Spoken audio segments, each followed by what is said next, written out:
in 3 decades' time, Korea won't enjoy that lofty status kasi mataas ang Korea, and Korea will lag behind Indonesia, the Philippines, and even Nigeria in about 30 years from now. Mahabang panahon ba ang 30 years? No. In 1970, before my graduation from the U.S. Naval Academy, I was talking to a Korean fellow midshipman or a cadet in Annapolis. And I was talking to him, and he was mentioning that they were envying what we had already achieved at that time. The Koreans were envying. That was in 1970. At totoo naman kasi mas nauna tayo sa Korea noong panahon na yun. Pero sabi ng Korean yan, but don't worry, we're trying our best to catch up with you, with the Philippines. They did not just catch up. In less than 30 years, they overtook us. Milya-milya ang inabansi nila sa atin. So ngayon, huwag tayo mag-alala because of our population power. The projection of Goldman Sachs is that in 30 years' time, mababawian natin ang Korea, mauunahan natin ang Korea. And there is no way anymore that Korea can catch up with us because they don't have the asset to catch up with us. Kulang sila ng populasyon.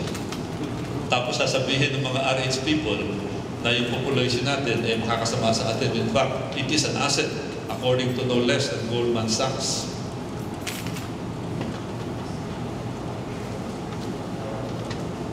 German birth rate falls to post-war record low. Yung Germany could fall from 82 million to about 50 million by 2050. Lilith and Germany.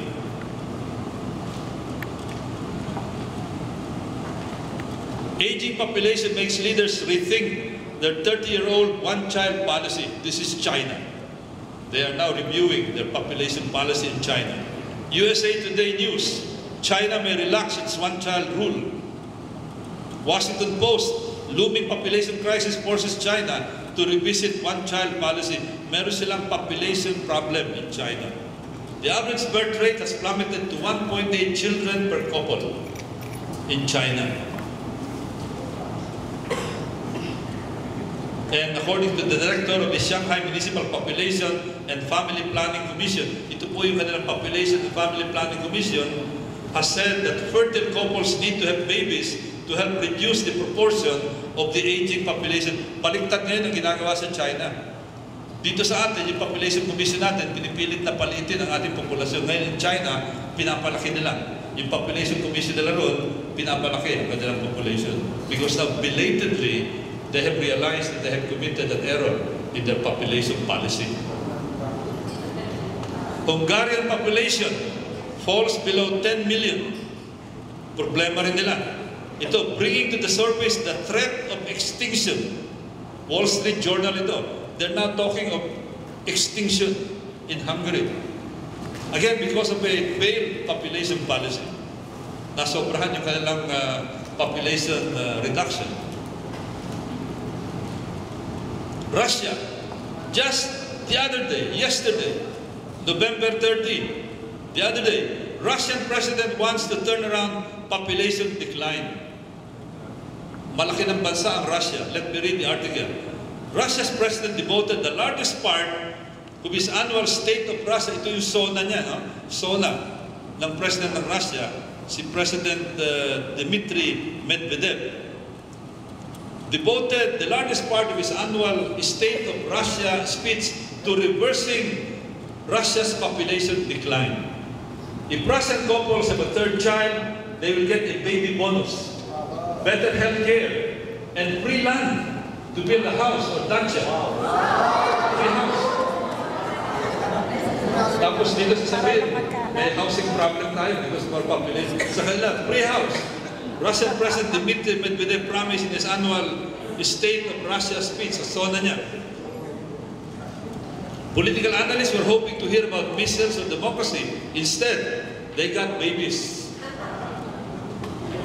20 years ago, just before the collapse of the Soviet Union, the Kremlin ruled an empire with a population slightly larger than that of the United States. Today, Russia has less than half the population of the United States. And Russia's population of 142 million is aging fast, a sign of bigger drops ahead. Baba, it's gonna get worse before it gets better. Kasi tumatanda ang kanilang populasyon. No offense to the senior citizens here, pero that is a reality.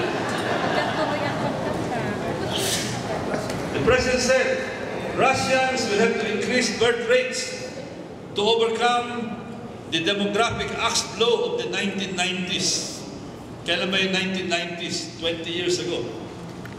Now they're realizing their population policy error. There may not be enough fertile age women for Russia to maintain its population size.